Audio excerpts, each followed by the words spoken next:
Alhamdulillah, puji syukur kita diberikan panjang umur, sehat walafiat, sehingga kita kembali menghadiri dan melanjutkan kajian majlis ta'lim di Masjid Al-Amin yang insyaallah membawakan keberkahan ilmu, membawakan syafaat dari Rasul sallallahu alaihi wa alihi wa barak wasallam. Sebenarnya hari ini melanjutkan dari kajian kitab At-Taqrirat As-Sadidah. Cuma saya berpikir pembukaan tadi kita berikan pengantar untuk kembali mengingat, kembali memotivasi diri kita untuk lebih semangat lagi di dalam ibadah, di dalam menuntut ilmu baginda Rasul sallallahu alaihi wa alihi wasallam. Seingat saya kita sampai di bab kemarin kita bahas bab haid ya. Sudah lewat bab istihadah kita lewatkan karena cukup panjang juga, masuk ke babul ladzi yahrumu bil hadath.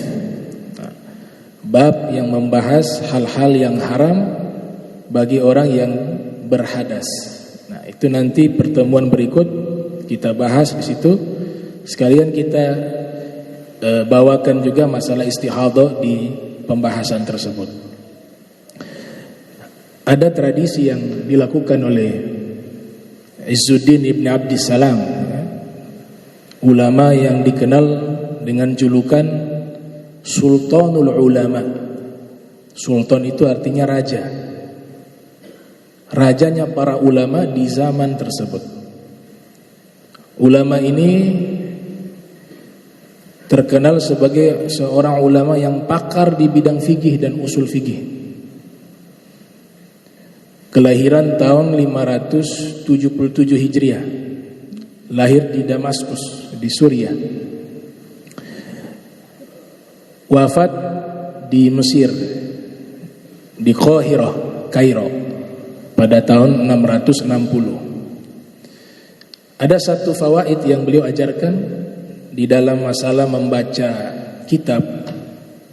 Nah, umumnya kita ketika membaca kitab, kita berhenti di satu pembahasan, kemudian melanjutkan di pembahasan yang lainnya.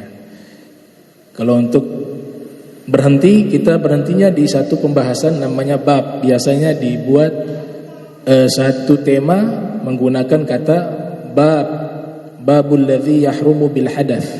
Nah, bab itu kalau diartikan artinya pintu. Tapi di dalam istilah keilmuan itu adalah tema baru yang dikaji, disebut bab. Sini yang menarik, umumnya kita berhenti di pembahasan sebelum masuk ke bab baru kita sudah selesai. Nah, berbeda dengan Izzuddin Abdissalam. Beliau kalau membaca kitab, ketika sudah sampai di bab yang baru, beliau tidak berhenti di situ, tapi baca dulu satu baris. Jadi masuk ke bab yang berikutnya. Nanti pertemuan berikut dilanjutkan. Ini luar biasa, ya. Min diqqati fahmi al-hadits an-nabawi hatta yutabbiqahu fi qira'atil kitab. Sangat teliti memahami hadis Nabi sehingga diimplementasikan lewat bacaan kitab. Maksudnya apa? Hukumnya seseorang berdiri di depan pintu hukumnya makruh. Ya. Kita bertamu di rumah orang misalnya, tidak boleh kita menghadap persis di depan pintu, tapi kita posisinya di samping, agar tidak melihat isi rumah milik orang tanpa seizinnya haram. Nah, itu beliau terapkan hingga sampai di dalam membaca kitab. Kalau berhenti belum masuk ke bab, berarti di depan pintu. Harus lanjut, masuk dulu ke pintu, izin, baru hilang kemakruhan itu. Nah, itu sangat teliti di dalam memahami hadis Rasul sallallahu alaihi wasallam. Dan ini ada di dalam hadis yang diriwayatkan oleh Abu Daud yang lahir tahun 202 Hijriah, wafat 275 Hijriah, di dalam sunannya ya, digambarkan kebiasaan Rasul.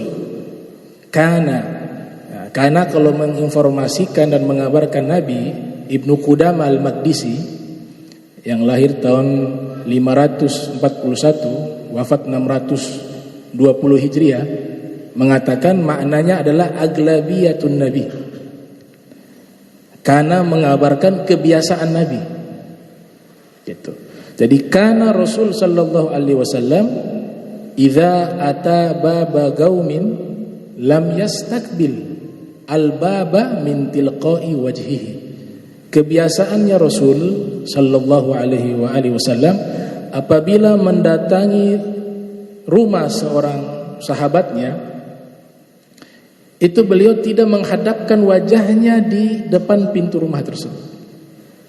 Nah, itu yang diterapkan oleh Izzuddin Ibn Abdissalam di dalam kaidah membaca kitab.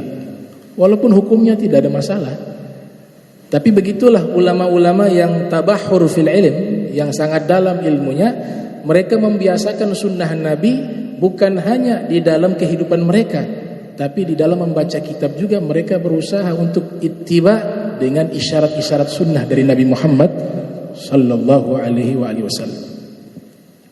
Nah, ini kurang lebih yang bisa disampaikan. Insyaallah pertemuan berikut kita mulai membahas kajian kitab At-Taqrirah As-Sadidah, bab tentang babul ladzi yahrumu bil hadas, ya, hal-hal yang diharamkan bagi orang yang dalam keadaan berhadas, baik hadas kecil maupun hadas besar. Bismillahirrahmanirrahim. Alhamdulillahirabbil alamin. Allahumma shalli wa sallim ala sayyidina Muhammad. Allahumma jam'ana hadza jam'an marhuma wa tafarraqna ba'di tafarruqan ma'suma wa la tajal minna wa la minna shakila mahruma. Subhanaka bihamdika astaghfiruka wa atubu ilaik. Sallallahu alaihi wasallam Muhammadin wa ala alihi wa sahbihi wa barik wasallam. Wa la minkum wassalamu alaikum warahmatullahi wabarakatuh.